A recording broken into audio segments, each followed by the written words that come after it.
Il y a une question que la philosophie pose depuis 25 siècles, et que presque toutes les réponses qu'on lui a données avaient en commun un trait singulier.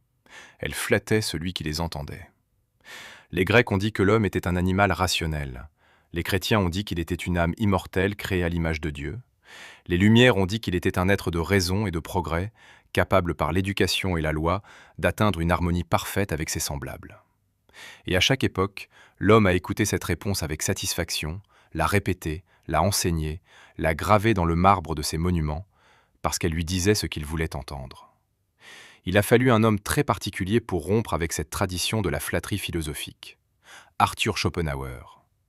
Né à Danzig en 1788, mort à Francfort en 1860, dans 2 pièces encombrées de livres, en compagnie d'un caniche qu'il appelait Atma, l'âme du monde. Et la question qu'il s'est posée, la seule, celle dont il n'a jamais voulu s'éloigner, est celle-ci. Qu'est-ce que l'homme est vraiment quand on retire le costume que la civilisation lui a taillé? La réponse qu'il a donnée n'a flatté personne. Elle a choqué ses contemporains, rempli ses cours de bancs vides pendant des décennies, et l'a conduit à une solitude que la plupart des hommes auraient trouvée insupportable. Mais elle était vraie. Et la preuve qu'elle était vraie, c'est que 200 ans plus tard, dans un monde que Schopenhauer n'aurait pas reconnu, ces mots sonnent avec une précision qui coupe. Ce soir, 9 leçons sombres sur la nature humaine. 9 vérités que Schopenhauer a extraites de l'existence, comme un chirurgien extrait un éclat d'obus, sans anesthésie et sans s'excuser du résultat. Aucune n'est là pour te consoler, aucune n'est là pour te condamner. Elles sont là pour te montrer ce que tu es, avec la précision d'un miroir qu'on ne peut pas ajuster à son avantage. Si tu restes, c'est que quelque chose en toi soupçonne déjà ce que Schopenhauer va confirmer. Alors reste.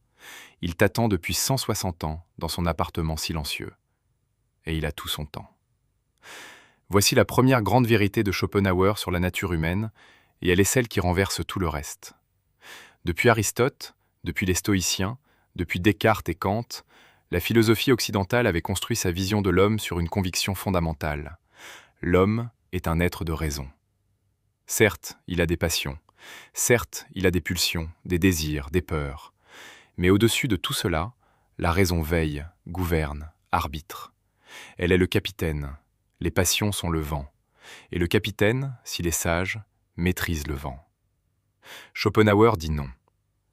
Schopenhauer dit que cette image est le mensonge le plus confortable que la philosophie ait jamais produit sur l'homme. Et il le dit avec une précision qui est, encore aujourd'hui, difficile à réfuter. Dans Le Monde comme volonté et comme représentation, publié en 904 à Leipzig, et que personne ou presque ne lut pendant 2 décennies, il pose une thèse qui allait marquer à jamais la pensée occidentale. Ce qui gouverne l'être humain n'est pas la raison, c'est ce qu'il appelle la volonté. Un vouloir aveugle, sans but, sans direction, sans repos. Une force qui se manifeste dans la faim, le désir sexuel, l'ambition, la peur, la jalousie, l'agression. Toutes ces choses que nous ressentons dans notre corps avant même que notre esprit ait eu le temps de les nommer. Et la raison, cette faculté dont nous sommes si fiers, n'est que la lampe que cette force aveugle tient dans sa main pour éclairer le chemin qu'elle a déjà choisi. Il compare l'être humain à un aveugle robuste, portant sur ses épaules un voyant paralytique. L'aveugle, c'est la volonté, puissante, marchant sans jamais s'arrêter. Le voyant paralytique, c'est l'intellect. Il voit tout, mais il ne peut pas marcher seul. Et qui commande la direction? L'aveugle. Toujours l'aveugle. Schopenhauer l'a formulé dans son essai sur le libre arbitre de 1839 avec la netteté d'un scalpel. Tu peux faire ce que tu veux, mais tu ne peux pas vouloir ce que tu veux. Le désir surgit en toi, tu ne l'as pas commandé. Il vient du fond obscur de ton corps, de ta biologie, de ton histoire, de tes peurs enfouies. Et l'intellect arrive ensuite, comme un secrétaire consciencieux, pour justifier ce que la volonté avait déjà décidé. Si l'être humain n'est pas d'abord rationnel, alors toutes les institutions que nous avons construites sur l'hypothèse de sa rationalité, les démocraties, les marchés, les systèmes éducatifs, sont peut-être des édifices construits sur un sol qui n'est pas ce qu'on croyait. Et ce n'est pas sans conséquences pratiques. Pense à chaque grande décision de ta vie, un départ, une rupture, un choix de carrière, une conviction politique forte. Souviens-toi de la façon dont tu as expliqué ces décisions à ceux qui t'entouraient. Il y avait des raisons, n'est-ce pas? Des raisons cohérentes, articulées, défendables. Et maintenant, avec le recul de quelques années, demande-toi honnêtement, ces raisons étaient-elles vraiment l'origine de ta décision, Où était-elle le commentaire que tu as produit après coup pour rendre la décision présentable, à tes yeux et aux yeux des autres? Schopenhauer te dirait que dans la grande majorité des cas, la réponse est la seconde. La décision est venue d'ailleurs, la volonté a choisi, et la raison a suivi, comme un chroniqueur qui rend compte d'une bataille qu'il n'a pas faite. La première leçon, ne te raconte pas que tu raisonnes quand tu décides. La plupart du temps, tu veux, et tu raisonnes ensuite pour ne pas avoir à l'admettre. La deuxième leçon est celle qui met le plus mal à l'aise, parce qu'elle touche à quelque chose que nous préférons ne pas examiner de trop près, nos motivations réelles. Schopenhauer, dans Le fondement de la morale, un texte qu'il avait soumis en 900 à la Société royale danoise des sciences et que cette société refusa de couronner, ce qui lui permit de le publier avec une préface d'une ironie ravageuse, distingue 3 ressorts fondamentaux de l'agir humain. Le premier est l'égoïsme, vouloir son propre bien. Schopenhauer dit que c'est le mobile de l'immense majorité des actes humains, y compris, et surtout, ceux qui portent le costume de la générosité. Le deuxième est la méchanceté, vouloir activement le mal d'autrui. Schopenhauer dit qu'elle est beaucoup plus répandue qu'on ne veut bien l'admettre, sous des formes souvent très civilisées. Le sarcasme, la médisance, le plaisir discret de voir tomber quelqu'un qui réussissait, tout cela, dit-il, est de la méchanceté polie, mais c'est de la méchanceté. Et le troisième, la compassion. Vouloir le bien d'autrui sans retour, sans témoin, sans récompense attendue. Et cette dernière, dit Schopenhauer, est rare. Rare comme l'or natif dans un fleuve ordinaire. Schopenhauer observe quelque chose que les neurosciences ont depuis confirmé de 1000 façons. La quasi-totalité de ce que les êtres humains font, ils le font d'abord pour eux. L'homme qui fait un don à une œuvre caritative et le dit à ses amis, il fait un don à son image autant qu'à l'œuvre. L'homme qui défend une cause juste, mais avec une véhémence qui lui permet de mépriser ceux qui ne la partagent pas, il cherche une supériorité morale autant qu'il cherche la justice. Schopenhauer ne dit pas que ces gestes sont faux, il dit qu'ils sont mêlés, et que celui qui se croit exempt de l'égoïsme est précisément celui qui en est le plus prisonnier, parce qu'il ne le voit pas. La leçon n'est pas de devenir cynique. Le cynisme est une autre forme de confort, mépriser l'humanité de loin pour ne pas avoir à l'examiner de près. La leçon est de regarder tes propres motivations avec la même honnêteté que Schopenhauer regardait les siennes, et d'admettre que ce que tu trouves, si tu regardes vraiment, est moins propre que ce que tu croyais. La grande tradition des Lumières avait une réponse à la méchanceté humaine, et elle était optimiste.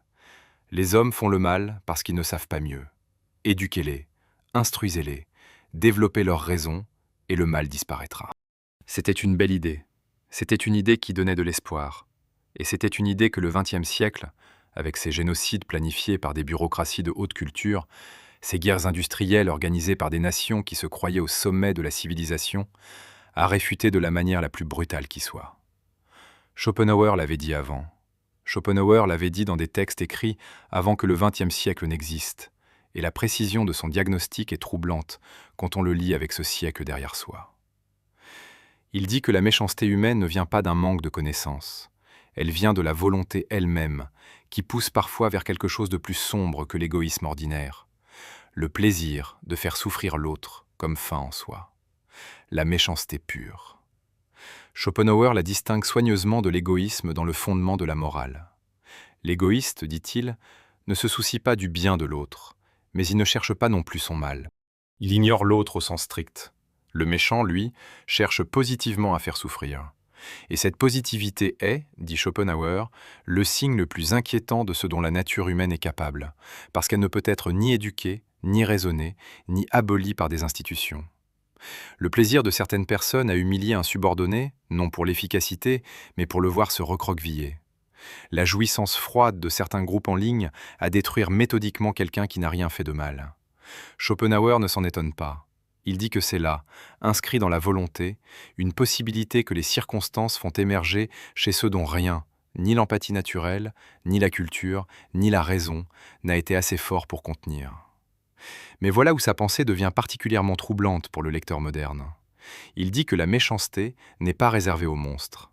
Elle est une possibilité ouverte à l'être humain ordinaire dans des circonstances ordinaires. Et l'histoire, encore une fois, lui donne raison d'une façon que nous préférerions pouvoir contester. Il ne réserve pas la méchanceté aux individus pathologiques que l'histoire exhibe dans ses musées des horreurs. Il dit qu'elle attend l'impunité. Elle attend le moment où le regard des autres se détourne, où les règles deviennent floues, où la victime est suffisamment déshumanisée pour que la volonté, libérée de ses entraves sociales ordinaires, se montre telle qu'elle est. Ce que le XXe siècle a démontré, des individus cultivés, instruits, amateurs d'opéra et de philosophie, capables d'atrocités systématiques dès lors que les circonstances les rendaient possibles, Schopenhauer l'avait en quelque sorte prédit depuis son appartement de Francfort, sans bouger de sa chaise. La troisième leçon est donc celle-ci. Ne crois pas que tu seras à l'abri de toi-même parce que tu es instruit, cultivé ou convaincu d'être du bon côté. La méchanceté n'attend pas l'ignorance.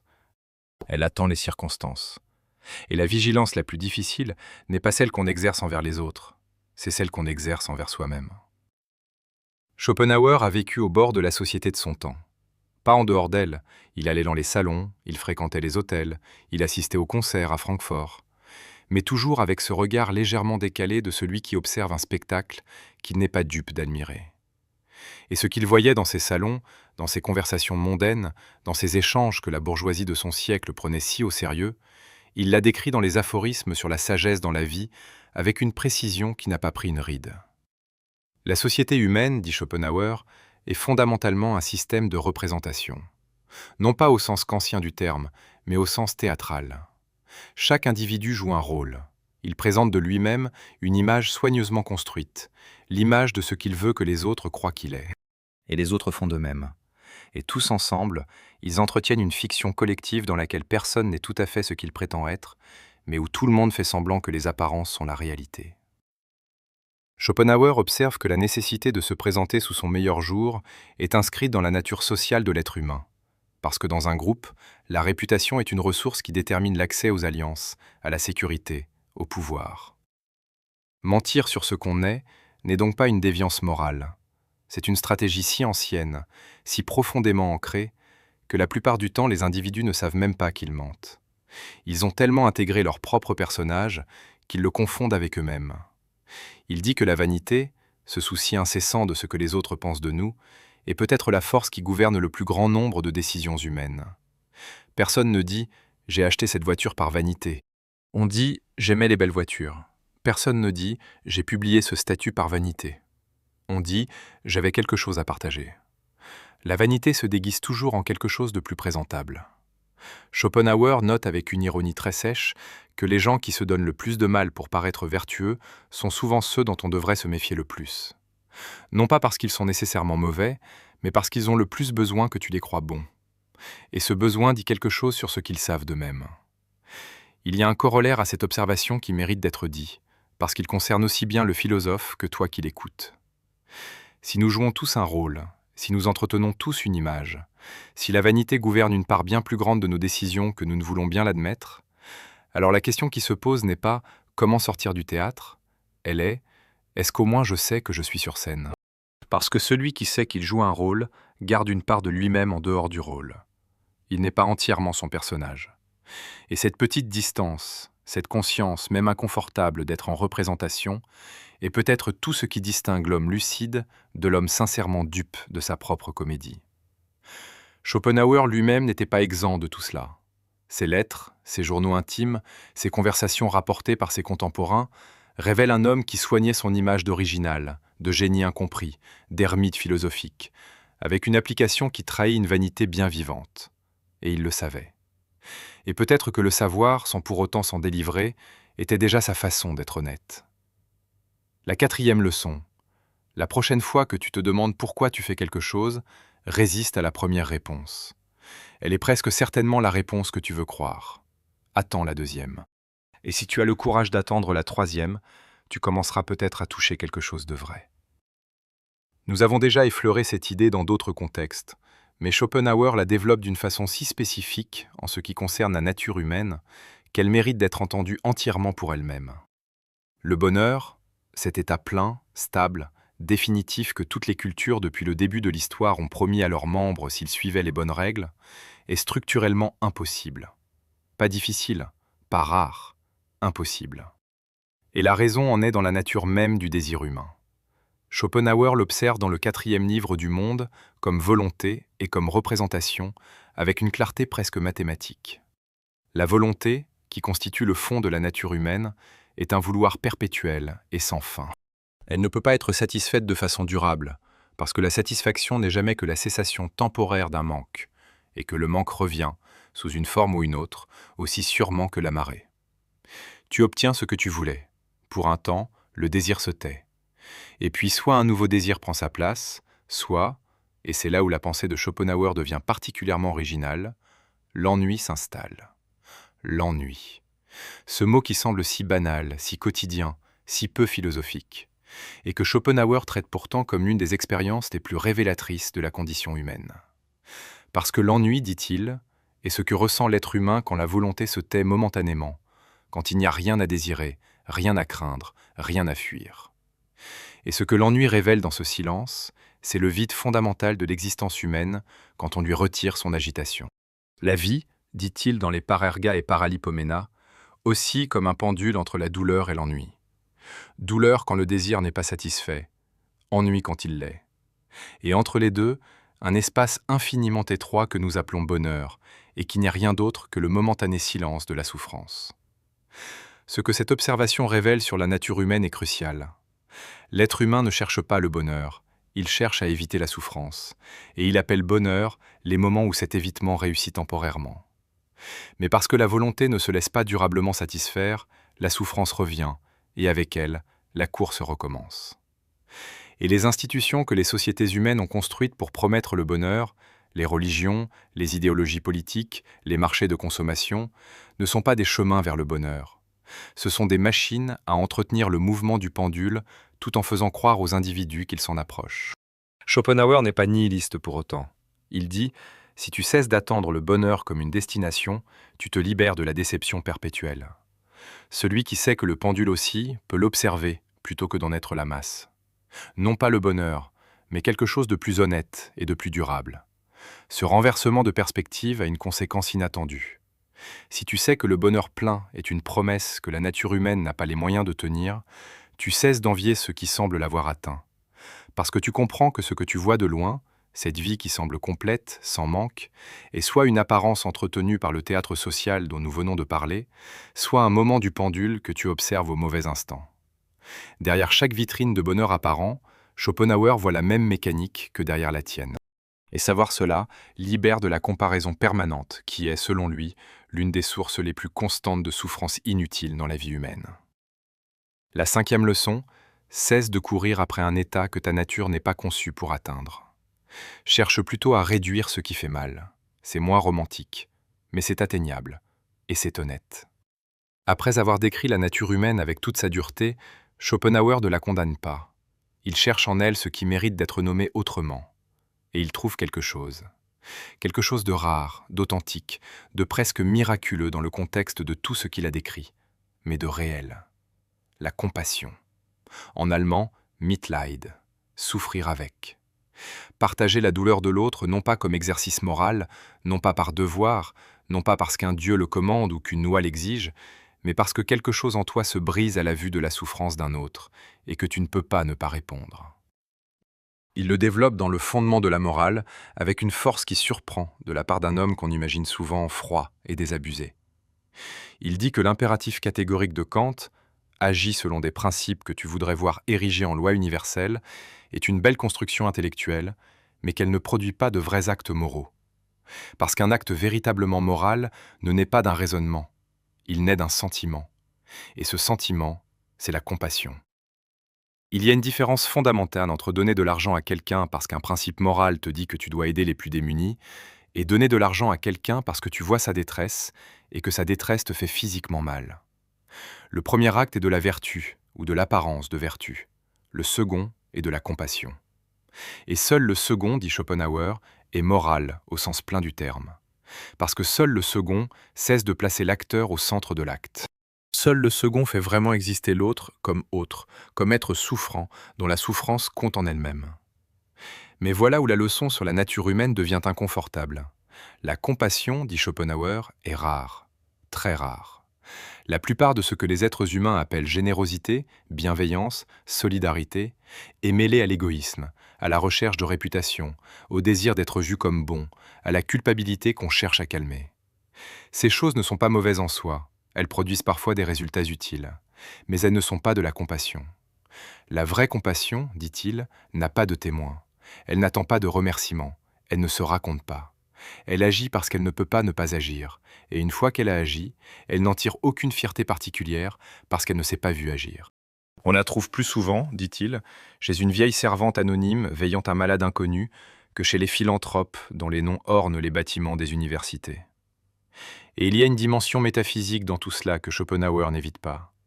Il dit que la compassion est peut-être la seule expérience dans laquelle l'être humain perçoit, ne serait-ce qu'un instant, que la séparation entre les êtres n'est une apparence, que ce qui souffre en l'autre est la même chose que ce qui souffre en toi, la même volonté, la même force aveugle dans un autre masque, et que blesser l'autre est donc, dans un sens profond, se blesser soi-même. Il rejoint ici les Upanishads qu'il lisait chaque soir. Tattvamasi, tu es cela. Celui qui souffre devant toi, c'est toi. La 6e leçon, demande-toi la prochaine fois que tu crois faire quelque chose pour l'autre, pour qui le fais-tu vraiment? La réponse ne te condamne pas, mais elle t'enseigne quelque chose. Il y a quelque chose que l'être humain sait depuis le moment où son intellect est suffisamment développé pour le formuler, et que toutes les cultures depuis l'aube de l'humanité ont essayé de résoudre de 1000 façons différentes. Ce quelque chose, c'est qu'il va mourir. Que tout ce qu'il construit, tout ce qu'il aime, tout ce qu'il est, disparaîtra. Pas dans un avenir lointain et abstrait, inévitablement, certainement. Schopenhauer est peut-être le seul grand philosophe occidental à avoir regardé ce fait en face, sans le déguiser en promesse de résurrection, sans le dissoudre dans un système d'harmonie universelle, sans en faire une étape vers quelque chose de plus grand. Il le regarde tel qu'il est, et ce qu'il dit de la mort révèle, selon lui, quelque chose d'essentiel sur la nature humaine. Dans le tome 2 du Monde comme volonté et comme représentation, dans le chapitre qu'il intitule « Sur la mort et son rapport avec l'indestructibilité de notre être en soi », il commence par une affirmation qui est peut-être la plus honnête qu'un philosophe ait jamais faite. La mort est le véritable génie inspirateur de la philosophie. Sans elle, dit-il, on philosopherait très peu. C'est la conscience de la mort qui rend la vie urgente, qui pose la question du sens, qui oblige l'être humain à se demander ce qu'il fait là. Et pourtant, presque tout ce que fait l'être humain est une façon de ne pas penser à la mort.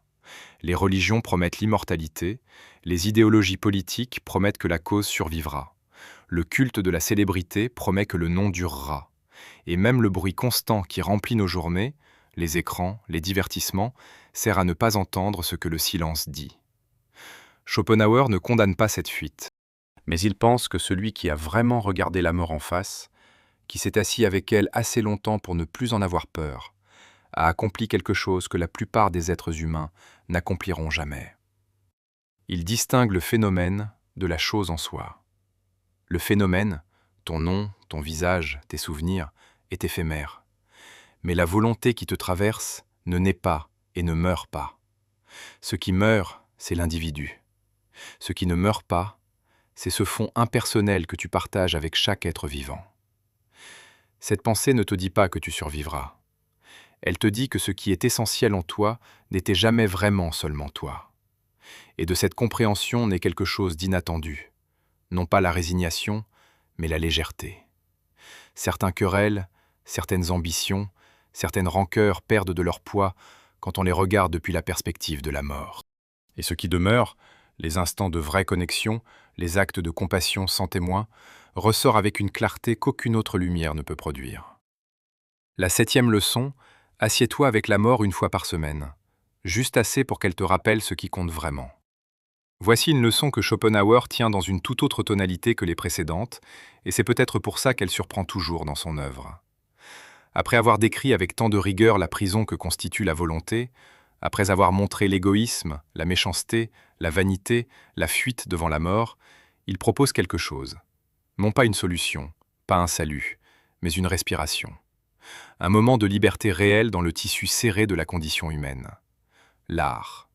Et plus particulièrement la contemplation esthétique, ce moment où tu regardes une œuvre, que ce soit une toile, une symphonie, un poème, un paysage, et où tu oublies, pour quelques secondes ou quelques minutes, que tu es toi, que tu as faim, que tu es anxieux pour l'avenir, que tu souffres d'une relation, que tu as peur de mourir.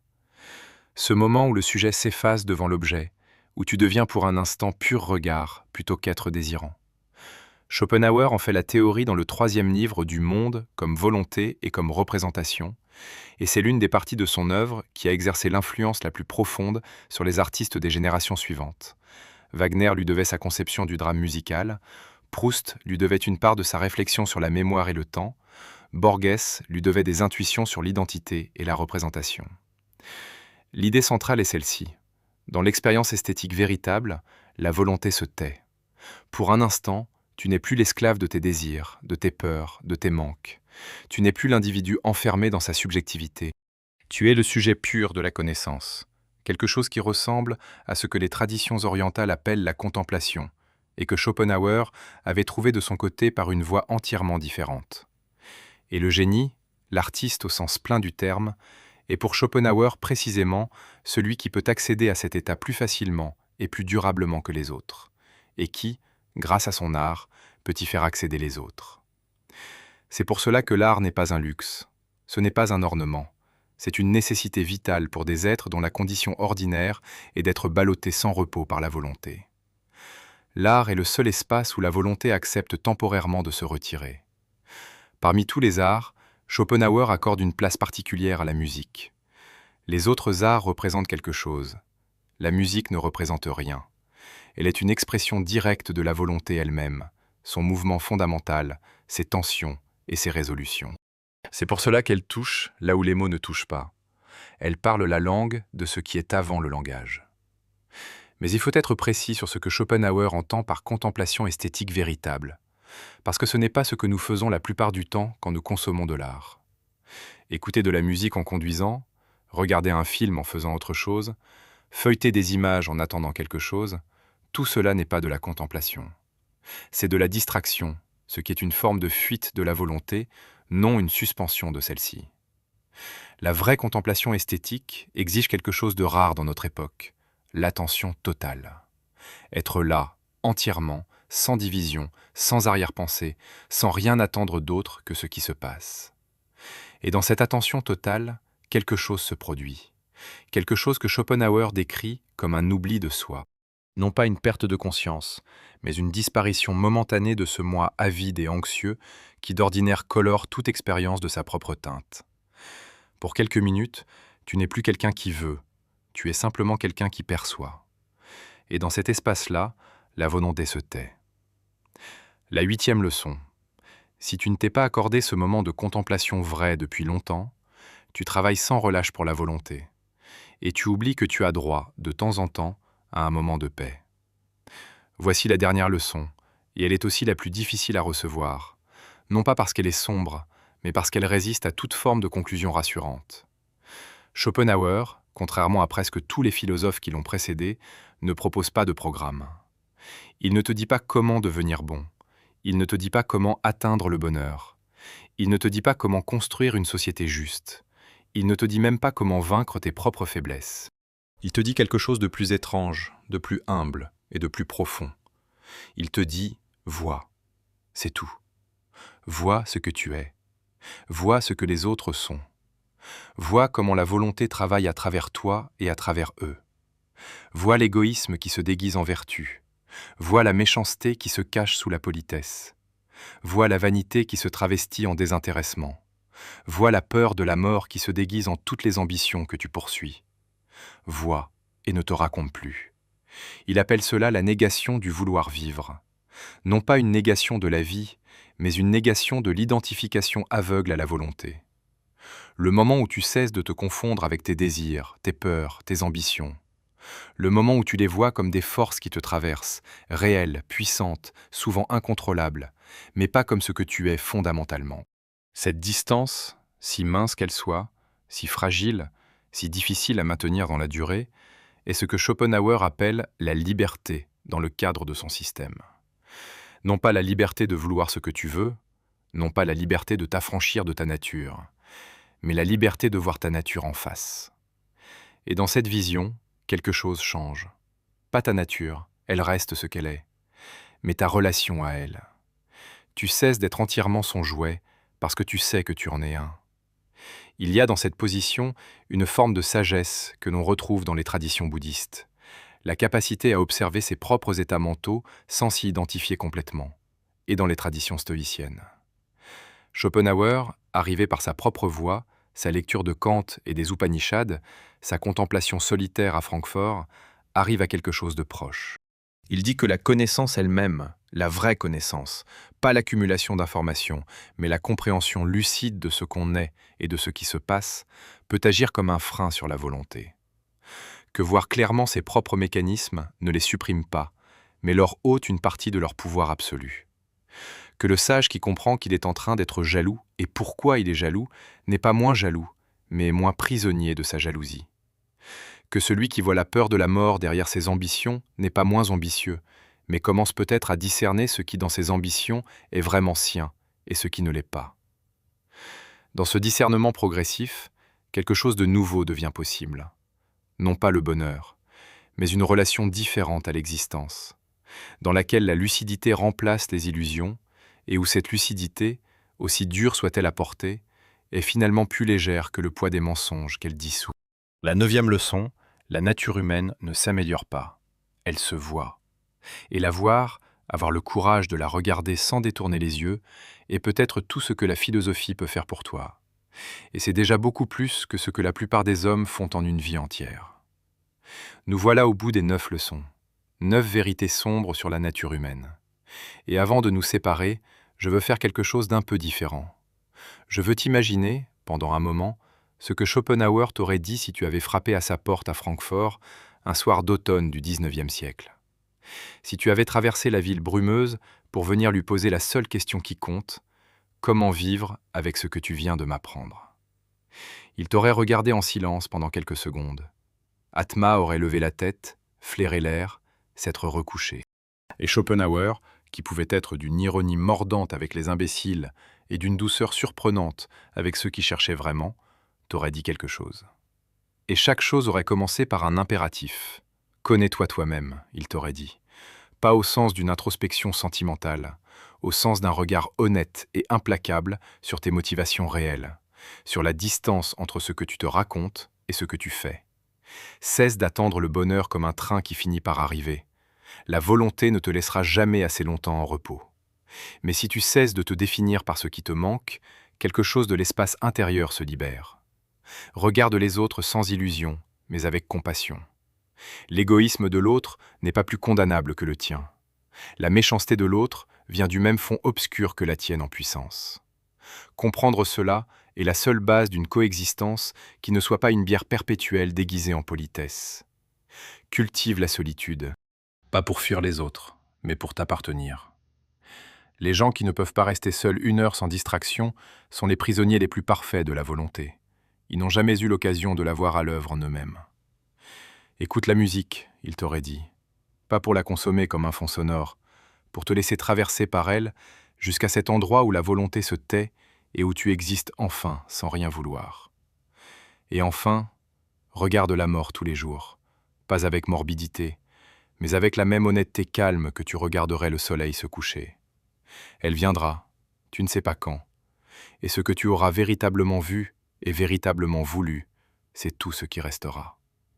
Et puis Atma se serait relevé en bâillant, et Schopenhauer serait retourné à son bureau, et tu serais ressorti dans la nuit de Francfort avec quelque chose de plus lourd dans le regard, et quelque chose de plus léger dans la poitrine. Il y a quelque chose de paradoxal dans la pensée de Schopenhauer sur la nature humaine, et il faut le nommer avant de se séparer. Tout ce qu'il a dit est sombre. L'être humain est gouverné par une force aveugle, il est égoïste au fond. Il est capable de méchanceté froide. Il se ment à lui-même en permanence. Il court après un bonheur structurellement impossible. Il fuit la mort au lieu de la regarder. Et pourtant, et c'est là que Schopenhauer échappe à la simple désespérance, le fait même qu'il ait pu écrire tout cela, que toi tu puisses l'entendre et le reconnaître comme vrai, que nous puissions nous retrouver ici dans ce moment de lucidité partagée, prouve que quelque chose dans la nature humaine dépasse la volonté. Quelque chose en nous peut se regarder de l'extérieur. Quelque chose peut nommer ses propres mécanismes. Et cette capacité-là, si limitée soit-elle, si fragile, si souvent vaincue par les forces qu'elle cherche à voir clairement, est peut-être la chose la plus précieuse que la nature humaine ait produite. Non pas la raison au sens orgueilleux des Lumières, mais la lucidité, la capacité de voir sans être entièrement dupe. C'est peu, mais c'est ce que Schopenhauer nous laisse. Et dans un monde qui préfère si massivement l'illusion au réel, c'est déjà une forme d'honnêteté qui a sa valeur propre. La nature humaine ne s'améliore pas, mais elle peut se voir. Et celui qui se voit est moins dupe. Et être moins dupe de soi-même, des autres, du spectacle que le monde donne de lui-même, c'est peut-être la seule forme de liberté que cette existence soit en mesure de nous offrir. Avant de fermer les yeux ce soir, avant que le sommeil ne vienne et que les mécanismes de la journée reprennent leur cours, je te demande une seule chose, une question. Et la règle du jeu, c'est que tu ne triches pas avec la réponse. Laquelle de ces 9 leçons t'a mis le plus mal à l'aise? Pas la plus intéressante, pas la plus brillante, la plus inconfortable. Celle que tu as entendue et que quelque chose en toi a voulu rejeter immédiatement, sans examen. Celle qui a touché quelque chose que tu avais soigneusement évité de regarder. C'est toujours celle-là qui te concerne le plus directement. Et c'est toujours elle qui mérite d'être regardée d'abord. Descends dans les commentaires. Écris-moi le numéro de cette leçon et si tu veux, un mot sur ce qu'elle a touché. Pas une explication, juste un mot. Ceux qui liront ce mot sauront. Et toi, en l'écrivant, tu auras fait quelque chose que Schopenhauer aurait peut-être appelé le commencement de la sagesse. Reconnaître ce qu'on préférait ne pas voir. Et si cette voix t'accompagne, si tu as passé ces quelques dizaines de minutes avec le sentiment que quelque chose d'important se disait ici, quelque chose que les autres voix ne disent pas, alors abonne-toi à cette chaîne. Pas pour moi, mais parce que ce travail-là, le travail de regarder sans détourner les yeux, est un travail qui ne se fait pas seul et qui mérite une communauté. Ici, nous ne consolons personne, nous ne promettons pas le bonheur, nous n'avons pas de formule magique pour une vie meilleure. Nous avons seulement ce regard que Schopenhauer nous a légué et la conviction que ce regard, si difficile soit-il à soutenir, vaut infiniment mieux que le confort de l'aveuglement. La prochaine fois, nous descendrons dans l'œuvre de Cioran, un homme qui a lu Schopenhauer à 20 ans et qui n'a jamais tout à fait réussi à s'en remettre, et qui a pourtant écrit là-dessus des pages d'une beauté déchirante. Nous parlerons de ce qu'il a appelé l'inconvénient d'être né, et de pourquoi cet inconvénient, accepté vraiment, peut devenir étrangement libérateur. D'ici là, porte ces 9 leçons avec toi, pas comme un fardeau, comme une paire de lunettes, et observe ce que tu vois quand tu les mets, sur toi, sur les autres, sur le monde qui continue de se raconter des histoires pour ne pas avoir à se regarder en face. Bonne nuit.